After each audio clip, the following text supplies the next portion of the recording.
Top Republican now in the Senate, one of the staunchest supporters of a military strike on Damascus, sounding the alarm. Lindsey Graham said the following, quote, "I believe that if we get Syria wrong within 6 months, and you can quote me on this, there will be a war between Iran and Israel over their nuclear program.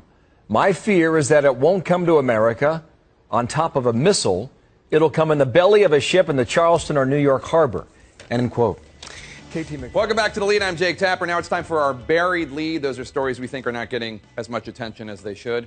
This one is brass behaving badly. Some of these officers have their hands really close to the nuclear buttons. You'd hope their conduct would be as polished as their shoes, but lately that's hardly been the case. It was on its face disturbing, even shocking news.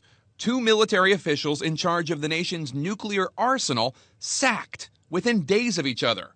Major General Michael Carey, the 2-star general responsible for the Air Force's land-based nuclear intercontinental ballistic missiles, fired after misbehavior on a business trip involving alcohol, a source tells CNN. And in a separate case, Vice Admiral Tim Giardina was formally relieved from his duties as the second in command of U.S. nuclear forces, amid allegations involving counterfeit gambling chips. There can be no tolerance at all for the world of handling and employing nuclear weapons systems. The readiness has to be at the very highest levels. You have to select only the very, very best. These are just the latest in a recent rash of firings in the military's top ranks. Last month, 2 Marine generals were removed for failing to protect their troops from a Taliban attack in Afghanistan that killed 2 Marines. The string of firings of top-level officials comes as the military's leadership is trying to send a message through the ranks about zero tolerance of bad behavior. The overall notion of accountability remains in place. And that's the key message you have to send to your forces all the time, which is we're gonna evaluate what you do. We're watching what you do. We need you to do your job. The military has been here before. Last fall, then Defense Secretary Leon Panetta ordered Joint Chiefs Chairman Martin Dempsey to review ethics standards for senior officers after several incidents of reported improper behavior among the top brass. Now's the time for us to recommit ourselves to our profession. Now's the time for character to be valued as much, if not more, than competence. Now's the time for moral courage at every level. There can be no bystanders. In the case of the nuclear commander fired on Friday, officials tell CNN that his behavior did not impact highly sensitive nuclear weapons operations.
Which is Russia's actions are a problem.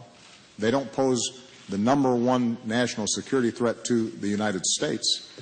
I continue to be much more concerned when it comes to our security with the prospect of a nuclear weapon going off in Manhattan, which is